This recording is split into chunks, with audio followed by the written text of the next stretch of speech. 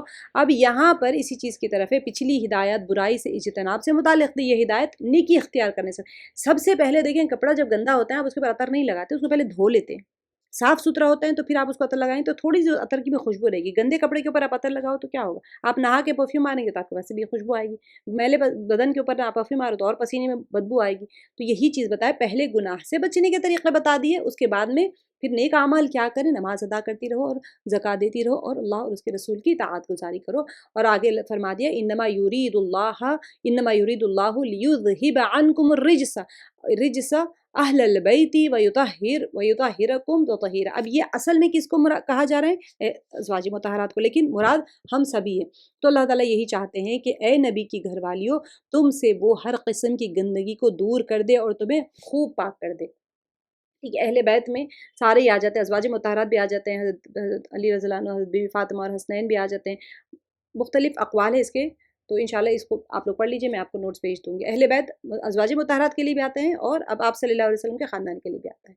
اب وَذْكُرْنَ مَا يُتْلَىٰ فِي بُيُوتِكُنَّ مِنْ آیَاتِ اللہِ وَالْحِکْمَةِ، اور تمہارے گھروں میں اللہ کی جو آیتیں اور رسول صلی اللہ علیہ وسلم کی جو احادیث پڑھی جاتی ہیں ان کا ذکر کرتی رہو۔ اب یہ نیکوکاری کے اعمال بتائے جا رہے ہیں، ازواج مطہرات کو خاص بتائے جا رہے ہیں، عموم ہمیں سب کو بتایا جا رہے ہیں، یعنی کہ ان پر عمل کرو، یعنی ذکر کرتی رہو، یعنی ان کے اوپر عمل کرو۔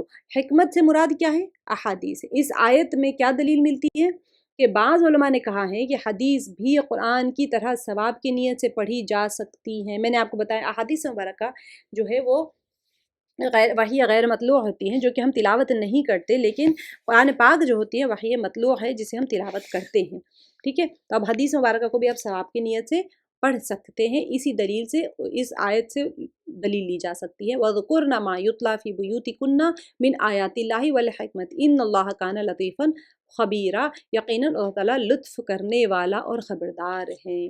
اللہ سبحانہ و تعالیٰ ہر ایک، اچھا اتنی پیاری بات ہے کیا یہاں پر ازواج مطہرات میں سوال کرتے تھے کہ سارے احکام مردوں کے لیے ہی ہیں، ہم عورتوں کے لیے کیا ہے؟ تو اللہ سبحانہ و تعالیٰ کی شفقت دیکھیں، کتنی خوشخبری ہے آپ سب عورتوں کے لیے اور میرے لیے بھی کہ اللہ تعالیٰ نے عورتوں کو خاص خصوصی طور پہ یہاں پر بتایا۔ دیکھیں یہ ایک آیت پہ ہم قربان چلے جائیں، جو عورتیں یہ ہم پوچھتے رہتے ہیں ہمارے لیے کیا ہے، ہمارے لیے کیا ہے، ہمارے لیے کیا ہے، دیکھیں اللہ تعالیٰ خود فرما رہے ہیں ان المسلمین والمسلمات والمؤمنین والمؤمنات والقانتین والقانتات والصادقین والصادقات۔ اب یہاں پر مرد اور عورت، بے شک مسلمان مرد اور مسلمان عورتیں، مومن مرد اور مومن عورتیں، دیکھیں قربان جو اللہ کی محبت کے اوپر، اللہ تعالیٰ ہم سے کتنی محبت کرتے ہیں۔ فرما برداری کرنے والے مرد اور فرما برداری کرنے والی فرما بردار عورتیں، دیکھیں قانتین والقانتات والقانتات والصادقین والصادقات، سچ بولنے والے مرد اور سچ بولنے والی عورتیں، والصابرین والصابرین والصابرات، صبر کرنے والے مرد اور صبر کرنے والی عورتیں، والخاشعات والخاشعین والخاشعات، اور خشوع عاجزی کرنے والے مرد، خشوع اختیار کرنے والے مرد، عاجزی رکھنے والے مرد اور عورتیں، والمتصدقین والمتصدقات، اور صدقہ دینے والی خیرات کرنے والے مرد اور خیرات کرنے والی عورتیں، والصائمین والصائمات، روزہ رکھنے والے مرد اور روزہ رکھنے والی عورتیں، والحافظین فروجہم والحافظات، سبحان اللہ، اور اپنے شرمگاہوں کی حفاظت کرنے والے مرد اور عورتیں، والذاکرین اللہ کثیرا والذاکرات، کہ جو ذکر کرنے والے اللہ کا بہت کثرت سے ذکر کرنے والے مرد اور کثرت سے ذکر کرنے والی عورتیں، اعد اللہ لہم مغفرۃ واجرا عظیما۔ اللہ تعالیٰ فرما رہے ہیں کہ ان سب کے لیے اللہ تعالیٰ نے وسیع مغفرت اور بڑا ثواب تیار کر کے رکھا ہوا ہے۔ خاص طور سے عورتوں کو کہا گیا ہے، خاص طور سے ذکر کر کے بتایا گیا ہے۔ وما كان للمؤمن ولا مؤمنة اذا قضى الله ورسوله امرا ان يكون لهم، یہاں پر سے حضرت زینب رضی اللہ عنہ کا جو نکاح ہے نبی صلی اللہ علیہ وسلم کا، اس کے بارے میں یہاں سے واقعہ شروع ہوتا ہے۔ میں نے آپ کو شروع میں بتایا تھا کہ اس سورہ کی خاص خصوصیت میں سے ہیں کہ حضرت زید رضی اللہ عنہ نبی صلی اللہ علیہ وسلم کے منہ بولے بیٹے تھے، لے پالک بیٹے تھے، تو اللہ تعالیٰ نے فرما دیا کہ لے پالک بیٹے جو ہوتے ہیں حضرت زینب رضی اللہ عنہ ان کی زوجہ تھی، تو اسی کا واقعہ ہے یہاں پر۔ دیکھیے وما کان لمؤمن ولا مؤمنۃ، اور دیکھو کسی مؤمن مرد اور عورت کو اللہ اور اس کے رسول کے فیصلے کے بعد اپنے کسی امر کا کوئی اختیار باقی نہیں رہتا۔ اذا قضى اللہ، جب فیصلہ کر دے اللہ ورسولہ اور اس کا رسول، امرن کسی بات کے اوپر، ان یکون لہم الخیرۃ من امرہم، کہ اب ان کو کوئی اختیار نہیں رہتا کوئی اپنے بات رکھنے کا۔ وَمَن يَعْصِ اللَّهَ وَرَسُولَهُ فَقَدْ ضَلَّ ضَلَالًا مُبِينًا، یاد رکھو اللہ تعالیٰ اور اس کے رسول کی جو بھی نافرمانی کرے گا وہ صریح گمراہی میں پڑے گا۔ اب یہ آیت حضرت زینب رضی اللہ عنہ کے نکاح کے سلسلے میں نازل ہوئی تھی۔ دیکھ کیا ہوا تھا، حضرت زید بن حارثہ رضی اللہ عنہ نبی صلی اللہ علیہ وسلم کے لے پالک بیٹے تھے، ٹھیک ہے۔ اب زبردستی انہوں نے کیا ہوا، لیکن کسی نے انہیں بچپن میں زبردستی پکڑ کر بطور غلام بیچ دیا تھا۔ نبی پاک صلی اللہ علیہ وسلم نے حضرت خدیجہ رضی اللہ عنہ کے نکاح کے بعد میں حضرت خدیجہ رضی اللہ عنہ نے انہیں رسول اللہ صلی اللہ علیہ وسلم کو ہبہ کر دیا تھا، ٹھیک ہے۔ تو آپ صلی اللہ علیہ وسلم نے کیا کیا تھا، انہیں آزاد کر کے اپنا بیٹا بنا لیا تھا۔ نبی صلی اللہ علیہ وسلم نے ان کے نکاح کے لیے اپنی پھوپھی زاد بہن نبی صلی اللہ علیہ وسلم کی پھوپھیزاد بہن تھی حضرت زینب رضی اللہ عنہ، ان کو نکاح کا پیغام بھیجا۔ اب کیا ہوا تھا، انہیں اور ان کے بھائیوں کو، ایک وہ خاندانی وجاہت والے ہاشمی تھے وہ لوگ، انہوں نے کہا کہ بھئی ہم غلام، آزاد کردہ غلام سے کیسے کر لیں شادی؟ وہ تو زید رضی اللہ عنہ تو ایک آزاد کردہ غلام ہے، تو ہمارے تعلق ایک اونچے خاندان سے ہیں، اب آپ ہمیں اس طرح سے کہہ رہے ہیں۔ تو جس پر یہ آیت نازل ہو گئی کہ اب جب کسی کو بھی اختیار نہیں ہے نبی صلی اللہ علیہ وسلم، اللہ اور اس کے رسول صلی اللہ علیہ وسلم کے فیصلے کے اوپر اپنی بات رکھے، ان کو کوئی اختیار نہیں ہے، کیونکہ اللہ کی طرف سے فیصلہ تھا۔ جب اللہ کے نبی صلی اللہ علیہ وسلم نے فرما دیا تو ان کو ماننا پڑا تھا۔ اب کیا ہوا، اب اس کے یعنی آیت کا یہ مطلب ہوا کہ اللہ اور رسول صلی اللہ علیہ وسلم کے فیصلے کے بعد میں کسی مومن مرد اور عورت کو یہ اختیار حاصل نہیں ہوتا کہ وہ اپنا اختیار دکھائے یہاں پر، بلکہ اس کے لیے ضروری ہے کہ وہ سر تسلیم خم کر دے، یعنی کہ مان لے اس بات کو۔ اب یہ آیت سننے کے بعد میں حضرت زینب رضی اللہ عنہ، جتنے بھی ان کے بھائی وغیرہ تھے، انہوں نے اپنی رائے پر ایک اصرار نہیں کیا اور نکاح کر لیا۔ اب اس کے بعد میں کیا ہوا، وَإِذْ تَقُولُ لِلَّذِي أَنْعَمَ اللَّهُ عَلَيْهِ وَأَنْعَمْتَ عَلَيْهِ أَمْسِكْ عَلَيْكَ زَوْجَكَ وَاتَّقِ اللَّهَ وَتُخْفِي فِي نَفْسِكَ مَا اللَّهُ مُبْدِيهِ وَتَخْشَى النَّاسَ۔ یاد کرو جب کہ آپ اس شخص سے کہہ رہے تھے جس پر اللہ نے بھی انعام کیا، اور آپ نے بھی، کہ آپ اپنی بیوی کو، کہ وہ یعنی آپ اپنی زید رضی اللہ عنہ کو مخاطب کر کے، تو اپنی بیوی کو اپنے پاس رکھ اور اللہ سے ڈر، اور تو اپنے دل میں وہ بات چھپائے ہوئے تھا۔ نبی صلی اللہ علیہ وسلم کو یہاں پر، کیونکہ ضمائر چینج ہوتے رہتے ہیں، نبی صلی اللہ علیہ وسلم کو خطاب کر کے کہا جا رہا ہے کہ آپ کے دل میں جو بات تھی وہ اللہ تعالیٰ جانتے ہیں، جسے اللہ ظاہر کرنے والے تھے، اور آپ لوگوں سے خوف کھاتے تھے، حالانکہ اللہ تعالیٰ اس کا زیادہ حقدار تھا کہ اس کے ساتھ میں اس سے ڈرے۔ بس جب کہ زید نے اس عورت سے اپنی غرض پوری کر لی۔ اب یہ والا واقعہ میں آپ کو بتاتی ہوں۔ وَاللَّهُ أَحَقَّ أَن تَخْشَاهَا فَلَمَّا قَضَىٰ زَيْدٌ مِّنْهَا وَطَرًا زَوَّجْنَاكَهَا۔ اب یہ کون تھے، کیوں نکاح ہوا، اس کا واقعہ دیکھیں کیا ہوا تھا۔ اب بڑی مشکل سے راضی تو ہو گئے تھے حضرت زینب رضی اللہ عنہا راضی ہو گئے تھے حضرت زید سے نکاح ہونے کے بعد میں، لیکن کیا ہوا تھا، نکاح تو ہو گیا لیکن مزاج میں فرق تھا۔ اب بیوی کے مزاج میں تھوڑا خاندانی نسب اور شرف تھا، ظاہر سی بات ہے، تھوڑے سے اونچے خاندان کے تھے تو ان کی طبیعت میں ایک تھا۔ زید رضی اللہ عنہ کے دامن میں غلامی کا داغ تھا، کیونکہ وہ غلام، بے شک غلام تھے، آزاد کرنے کے بعد میں نبی صلی اللہ علیہ وسلم کی سرپرستی میں ہی ان کی پرورش ہوئی، لیکن ان کے اوپر ایک غلامی کا ایک داغ لگا ہوا تھا نا۔ تو آپس میں عربز میں بڑا وہ تھا بھئی، ہمارے یہاں پہ تو پتہ نہیں ایکوالٹی آ گئی ہے، لیکن عربز میں تھوڑا سا ایک تھا۔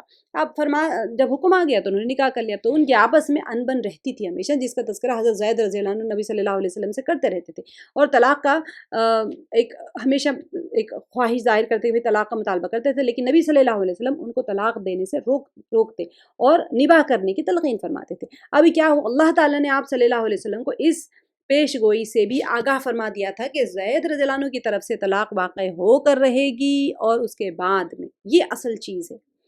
اب زید رضی اللہ عنہ سے تو حضرت زینب رضی اللہ عنہ کی طلاق ہو جائے گی، اللہ تعالیٰ نے فرما دیا تھا، لیکن زینب رضی اللہ عنہ کا نکاح آپ سے کر دیا جائے گا، تاکہ جاہلیت کی، ابھی دیکھیں لے پالک بیٹا، اب تو کیا ہو جائے گا، بہو سے نکاح کر لیا، کیونکہ ان کے پاس لے پالک بیٹا اصل بیٹا ہوتا تھا۔ شروع کی آیت میں ہم نے پڑھ لیا تھا کہ لے پالک بیٹا کسی کا بیٹا نہیں ہوتا، اگر کوئی کہہ لے تو وہ تو تمہاری بو کی بات ہے، یعنی کسی کو اگر زہار میں اگر کوئی کہہ دے کہ تم میری ماں کی پشت کی طرح ہو تو وہ ماں نہیں بن جائے گی، بیوی بیوی رہتی ہے، ماں ماں رہتی ہے، طلاق واقع نہیں ہوگی، کیونکہ دور جاہلیت میں اس کو اگر کہہ دے اس طرح تو زہار ہو جاتا تھا، یعنی کہ وہ طلاق واقع ہو جاتی تھی۔ اسی طرح سے منہ بولے بیٹے حقیقی بیٹے کی طرح مانے جاتے تھے، تو حقیقی بیٹے کی جو بیوی ہوتی ہیں، بہو ہوتی ہیں، وہ تو محرم ہوتی ہیں، تو کیسے نکاح کر سکتے ہیں؟ تو یہ چیز کو اللہ تعالیٰ نے یہ رسم کو توڑنا تھا، اسی لیے پیچھے آیات نے بتا دیا کہ کسی کو اگر منہ بولا بیٹا بنا لے تو حقیقی بیٹا نہیں بن جاتا۔ تو اللہ تعالیٰ نے فرمایا کہ زینب رضی اللہ عنہ کا زید رضی اللہ عنہ سے طلاق تو ہو جائے گی، لیکن اس کے بعد میں آپ کے نکاح میں آ جائے، کیونکہ پھوپھیزاد بہن تھی نا۔ تو جاہلیت کی اس رسم ایک ہوتی ہے اس کے اندر، اس کو توڑنا تھا۔ اب یہاں پر کیا تھا، منہ بولا بیٹا، کسی کا اگر بیٹا نہیں ہوتا اور ان کی جو بیوی ہے وہ حقیقی بیٹے کی طرح نہیں ہے، اور اس کی مطلقہ سے نکاح جائز ہے، کیونکہ طلاق ہونے کے بعد مطلقہ ہو گئی۔ اب اس آیت میں انہی باتوں کی طرف اشارہ کیا گیا۔ اب دیکھیے حضرت زید رضی اللہ عنہ پر اللہ کا انعام یہ تھا کہ انہیں قبول اسلام کی توفیق دی اور غلامی سے نجات دلائی۔ یہاں پر جو آیت میں اللہ تعالیٰ نے فرمایا کہ جو انعام کیا ہم نے بھی اور آپ نے بھی، نبی صلی اللہ علیہ وسلم کا احسان ان پر یہ تھا کہ ان کی دینی تربیت کی، اب ان کو آزاد کر کے اپنا بیٹا بنا لیا تھا، اور اپنی پھوپھی